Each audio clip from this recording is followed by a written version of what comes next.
ദൈവ തിരുനാമത്തിന് മഹത്വമുണ്ടാവട്ടെ. Bible reading പ്രോഗ്രാമിൽ സംബന്ധിക്കുന്ന എല്ലാവർക്കും കർത്തൃനാമത്തിൽ സ്നേഹവന്ദനം. അപ്പോസ്തലനായ പൗലോസ് ശ്ലീഹ തെസ്സലോനിക്കർക്ക് എഴുതിയ 1-ാം ലേഖനം 2-ാം അധ്യായം നമ്മളിന്ന് വായിക്കുന്നു. പൗലോസ് ശ്ലീഹ തെസ്സലോനിക്കയിലെ ജനങ്ങളോട് പറയുന്നു, ഞങ്ങൾ വളരെ പീഡകൾ സഹിക്കുകയും ഫിലിപ്പിയിൽ വെച്ച് അപമാനിക്കപ്പെടുകയും ചെയ്തു. എങ്കിലും കഠോരമായ ക്ലേശങ്ങളുടെ മധ്യേ ദൈവത്തിൻ്റെ സുവിശേഷം നിങ്ങളോട് പ്രഘോഷിക്കുവാനുള്ള ധൈര്യം ദൈവം ഞങ്ങൾക്ക് പ്രദാനം ചെയ്തു. ഒരു സുവിശേഷ പ്രവർത്തകനെ സംബന്ധിച്ചിടത്തോളം പീഡാനുഭവം അദ്ദേഹത്തിന് ഒരു പ്രശ്നമല്ല. കാരണം ലക്ഷ്യം യേശുവെന്ന വ്യക്തിയാണ്. ആ വ്യക്തിക്ക് വേണ്ടി ഏത് ത്യാഗവും സഹിക്കുവാൻ തയ്യാറായിട്ടാണ് അതിനുവേണ്ടി അവർ ഇറങ്ങുന്നത്. എന്നിട്ട് അദ്ദേഹം പറയുന്നു, ഞങ്ങൾ നിങ്ങളോട് പ്രസംഗിച്ചത് ദൈവത്താൽ തിരഞ്ഞെടുക്കപ്പെട്ടവർ എന്ന ഉത്തമ ബോധ്യമുള്ളവരാണ്. ഞങ്ങളുടെ ലക്ഷ്യം മനുഷ്യപ്രീതിയല്ല.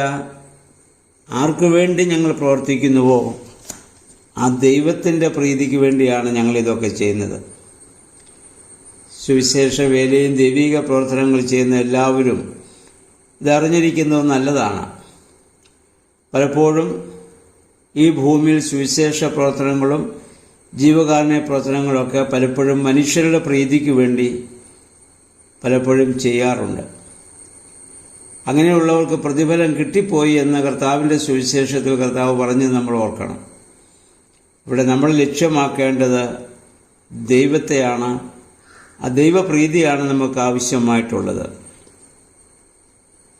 അദ്ദേഹം പറഞ്ഞു, ഞങ്ങൾ ആർക്കും മുഖസ്തുതി പറഞ്ഞ് ധനസമ്പാദനം ഞങ്ങൾ നേടിയിട്ടില്ല.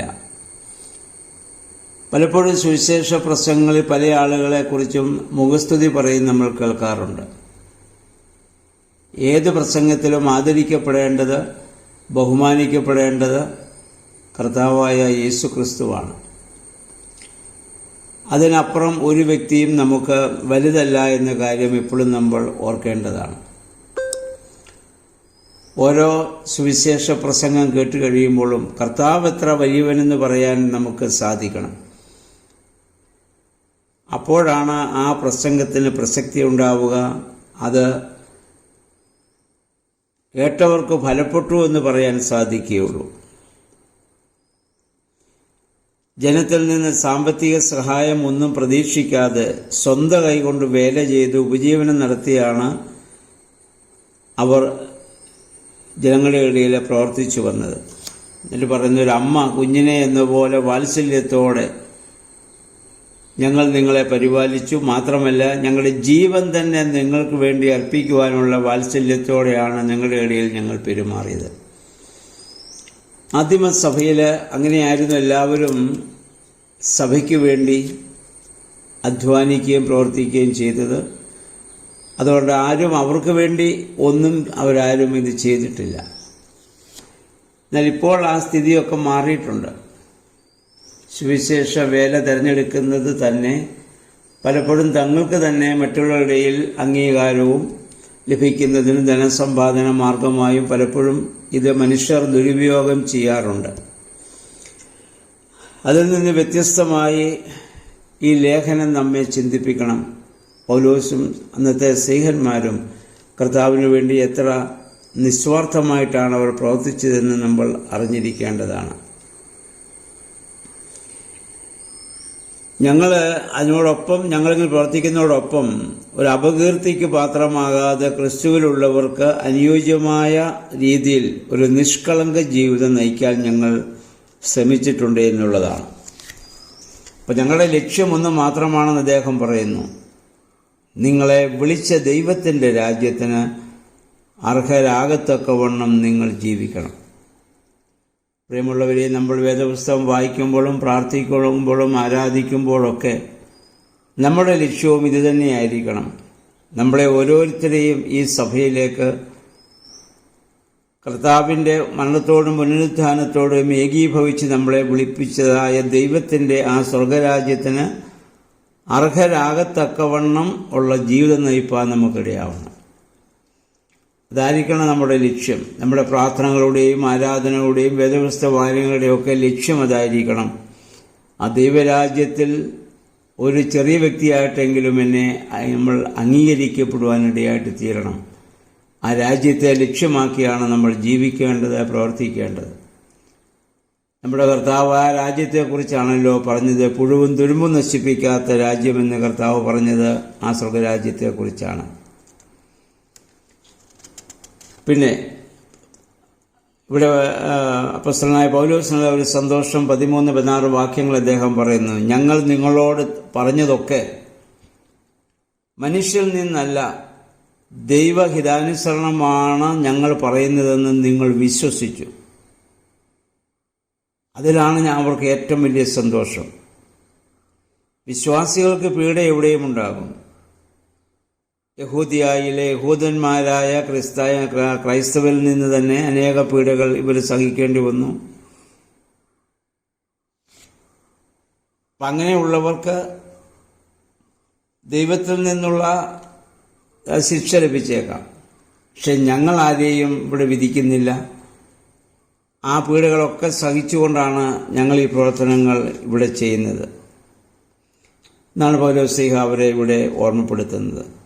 17-18 വാക്യങ്ങളിൽ ആ പ്രദേശം, ആ തെസ്സലോനിക്ക ദേശം സന്ദർശിക്കാനുള്ള പൗലോസിൻ്റെ ആഗ്രഹം അദ്ദേഹം പറയുന്നുണ്ട്. പക്ഷേ അദ്ദേഹത്തിന് അവിടെ പിന്നീട് പോകാൻ അതവിടെ സാധിച്ചിട്ടില്ല.